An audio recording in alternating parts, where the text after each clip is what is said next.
Erstmal Servus, ich begrüße euch zu einer weiteren Folge von Nobis Kochstunde. Ja, und was machen wir dieses Mal? Ja, wir machen mal ausnahmsweise wieder einen Käsekuchen. Ja, aber diesmal ein für Faule bzw. Energiesparende.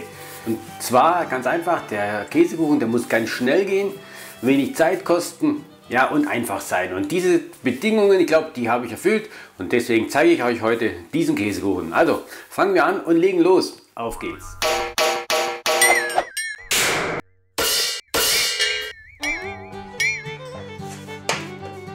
Also zuerst fetten wir mal die Springform ein und geben ein bisschen Haferflocken drauf.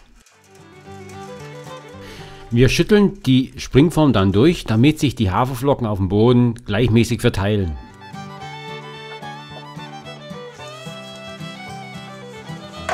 In einer kleinen Schüssel geben wir dann Grieß, Backpulver und Salz zusammen und mischen das Ganze schon mal vorher gut durch, damit sich keine Klumpen bilden. In einer weiteren Schüssel geben wir dann weiter Vanillezucker zum Zucker hinzu und rühren das Ganze gut durch. Also anschließend nehmen wir dann die Küchenmaschine und geben dann Butter, flüssige Butter in die Rührschüssel. Und dann fangen wir an, das Ganze durchzurühren. Das macht natürlich dann die Küchenmaschine für uns. Gut, nach ein paar Minuten geben wir dann Zucker hinzu. Den Zucker, den wir schon in der Schüssel vorbereitet haben. Und den lassen wir jetzt dann schrittweise reinrieseln.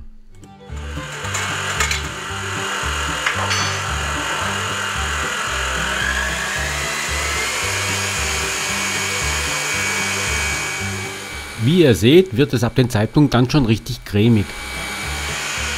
Genau die richtige Zeit, dass man dann jetzt auch die Eier hinzugibt. Und zwar schrittweise.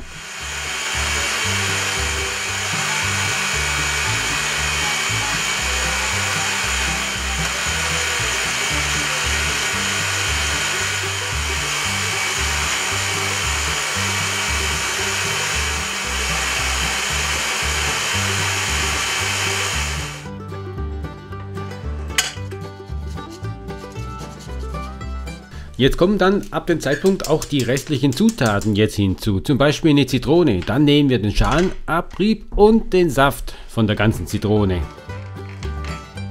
Ja, und die Bedingung dafür ist es natürlich, dass es eine Bio-Zitrone ist. Quark und Mascarpone, und zwar jeweils 500 Gramm verwenden wir dann noch weiter.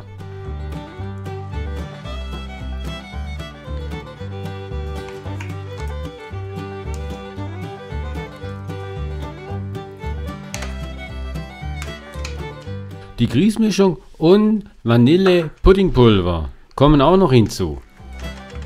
Und weil es meine Küchenmaschine nicht mehr schafft, nehme ich einfach jetzt den Handmixer dazu.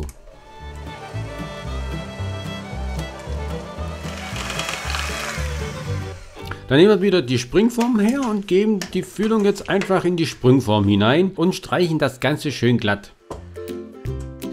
Das ist der Hammer, wie das Ganze jetzt schon so richtig cremig aussieht.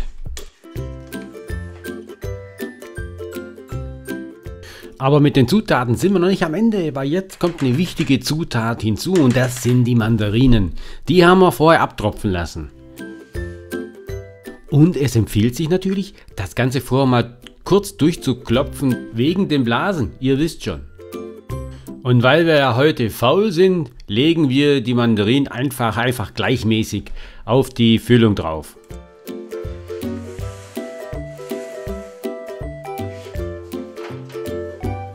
Ja, und jetzt kommt der faule Weiberkuchen einfach mal in den Ofen für 80 Minuten bei 150 Grad Ober- und Unterhitze.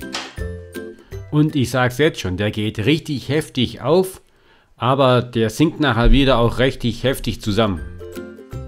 Und wie immer öffnen wir den Ofen für einen Spalt für 30 Minuten circa.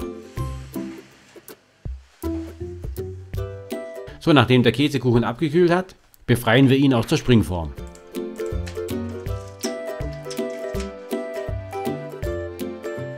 So, und weiter können wir dann schon mal ein gutes Stück entnehmen und probieren diesen herrlich leckeren Kuchen.